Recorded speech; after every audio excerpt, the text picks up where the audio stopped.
Friends, welcome to Achuma'S kitchen. இன்னைக்கு வீடியோல நம்ம எல்லோ பம்கின் தோசை, பரங்கிக்காய் தோசை தாங்க பார்க்க போறோம். மஞ்சள் பூசணிக்காயில பண்ண சூப்பரான கலர்ஃபுல்லான தோசை. அதுக்கு நான் இங்க 2 கப் அளவுக்கு பச்சரிசி, 1/4 கப் அளவுக்கு உளுந்து, இது ரெண்டையும் சேர்த்து நல்லா ஒரு 2 டைம்ஸ் வாஷ் பண்ணி எடுத்துக்கோங்க.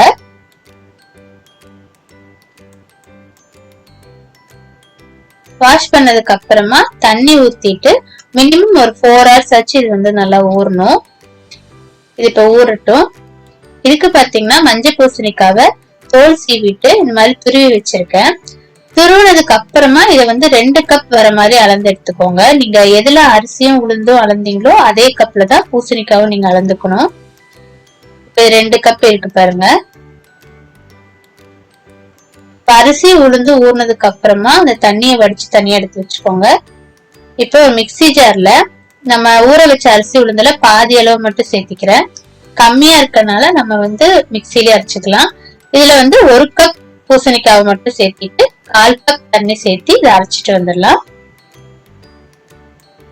அரைச்சதை ஒரு பாத்திரத்துல மாத்திடுங்க.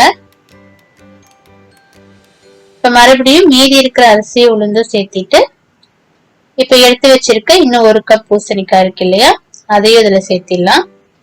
மறுபடியும் ஒரு 1/4 கப்புக்கு தண்ணி சேர்த்து இதையும் அரைச்சிடலாம். இப்ப அரைச்ச எல்லா மாவையும் ஒன்னா சேர்த்துருங்க.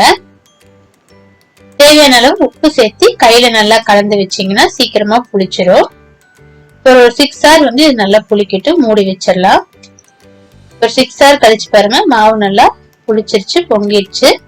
இப்ப நல்லா கலந்துக்கோங்க. உங்களுக்கு உப்பும் தண்ணியும் தேவைன்னா இப்பவே இந்த ஸ்டேஜ்ல போட்டு கலந்து எடுத்துக்கோங்க. இப்ப நம்ம எப்பவும் போல தோசை ஊத்திடலாம்.